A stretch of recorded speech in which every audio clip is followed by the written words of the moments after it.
नमस्कार सर्वांना, श्री स्वामी समर्थ। पुन्हा एकदा तुमचं आपल्या या नवीन व्हिडिओमध्ये स्वागत करते आणि सुरुवात करूया आजच्या आपल्या या नवीन रेसिपीला। तर मंडळी, आज आपण करणार आहोत गवारीची भाजी। त्यासाठी इथे मी 1 कप गवार घेतलेली आहे। तर ही वजनाने 120 ग्रॅम म्हणजेच अर्धा पाव आहे। तर आता आपण ही एका भांड्यात काढून घेतलेली आहे। त्याचबरोबर इथे मीठ घालून घेतलं आहे। तर मीठ घालून आपण इथे ही स्वच्छ पाण्याने धुवून घेणार आहोत। तर मंडळी, भाज्या कोणत्याही तुम्ही पालेभाजी असो फळभाजी असो धुताना नेहमी मिठाचा वापर नक्की करा। म्हणजे भाज्यांवरती जी काही औषधांची फवारणी वगैरे केलेली असते तर ती पटकन मिठामुळे व्यवस्थित स्वच्छ होते। तर इथे आपण ही भाजी अशी मिठाने धुवून घ्यायची आहे। त्याचबरोबर इथे आपण भाजीसाठी लागणारे 2 मीडियम साईजचे कांदे चिरून घेतले आहेत बारीक। त्याचबरोबर आपण 1 मीडियम साईजचा टोमॅटोसुद्धा इथे चिरून घेऊया।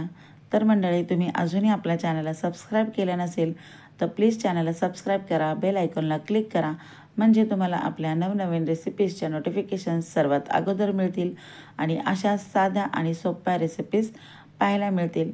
आपल्या चॅनलवरती अगदी साध्या आणि सोप्या रेसिपीज तुम्हाला घरगुती पद्धतीच्या पाहायला मिळतील।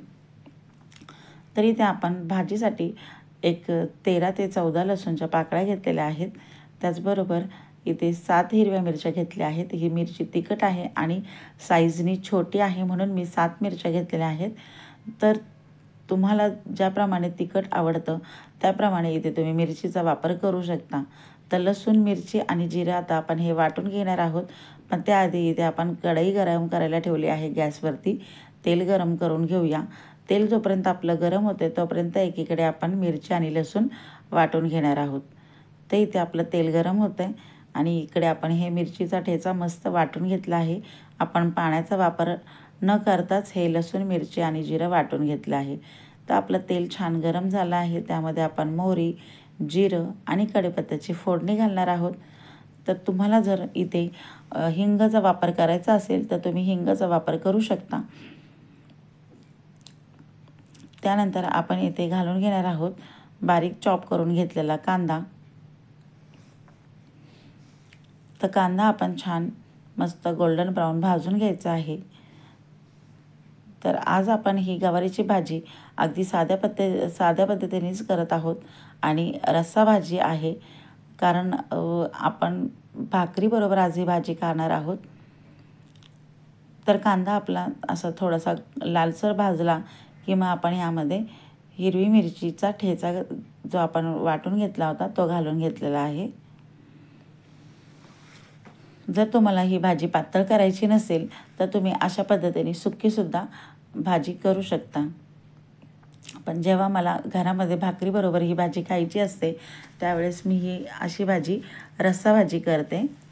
तरी ते आपण 1 चमचा धना पावडर घालून घेतली आहे। त्याचबरोबर आपण टोमॅटो घालून घेतला आहे। तर व्यवस्थित आपण छान मिक्स करून घ्यायचं आहे। त्याचबरोबर आता आपण इथे चवीपुरतं मीठ घालून घ्यायचं आहे। तर मिरची तुमची कशी आहे, तिखट आहे की कमी तिखट आहे, त्या अंदाजाने इथे मीठ घालून घ्यायचं आहे।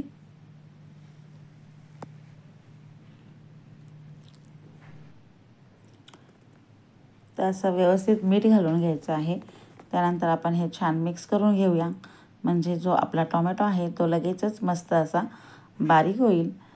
त्यानंतर लगेच आपण ही गवार घालून घ्यायची आहे, जी आपण स्वच्छ धुवून घेतली होती 2 पाण्याने। तर गवार आपण तेलामध्ये छान परतवून घ्यायची आहे। 2 ते 3 मिनिटं आपण परतवून घ्यायची आहे। त्यानंतर आपण काय करायचं आहे, बारीक गॅस करून वाफेवरती हिला 2 ते 3 मिनिटं वाफ द्यायची आहे।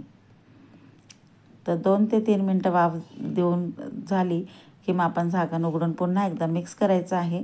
त्यानंतर इथे आपण पाणी घालून घ्यायचं आहे। जेवढा रस्सा भाजी तुम्हाला करायची आहे त्या अंदाजाने तुम्ही इथे पाण्याचा वापर करू शकता। तर इथे मी 3 व्यक्तींसाठी ही भाजी करत आहे। तर 3 व्यक्तींसाठी ही भाजी अगदी व्यवस्थित परफेक्ट पुरेल एवढी होते। तर इथे मी अंदाजे एक 1-1.5 ग्लास आपण इथे पाणी घालून घेतलेलं आहे। तर आता आपण भाजी उकळी फुटली की मग बारीक गॅस करून घ्यायचा आहे आणि असं झाकण ठेवून 5 मिनिटं शिजवून घ्यायचं आहे। तर भाजी आता आपण बघूया शिजली की नाही ते. तर अशा पद्धतीने आपली ही भाजी आता आपण चेक करून घेऊया. तर तुम्ही बघू शकता गवार अगदी लगेचच आपली तुटली गेली हातामध्येच. तर एकदम परफेक्ट अशी आपली भाजी शिजलेली आहे. त्यानंतर इथे आपण सर्वात शेवटीला शेंगदाण्याचं कूट घालून घ्यायचं आहे. जे आपण शेंगदाणे भाजून घेऊन कूट करून ठेवलं होतं ते कूट आपण इथे घालून घेतलेलं आहे. तुम्हाला जेवढा भाजीला थिकनेस हवा आहे त्या पद्धतीने इथे तुम्ही कूटाचा वापर करू शकता. तर इथे अजून थोडंसं आपण कूट घालून घेतलं आहे. तर अगदी मीडियम अशी आपण ही भाजी केलेली आहे. थोडीशी घट्ट, थोडंसं रस्सा, अशा पद्धतीने ही आपली भाजी मस्त रेडी झालेली आहे. आता आपण सर्व करूया. तर ही भाजी मी आता भाकरीबरोबर सर्व करत आहे. तर मंडळी, रेसिपी आवडल्यास लाईक करा, शेअर करा, चॅनलला सबस्क्राईब करा आणि मला कमेंट करून नक्की सांगा कशी वाटली रेसिपी. व्हिडिओ पूर्ण पाहिल्याबद्दल मनापासून धन्यवाद.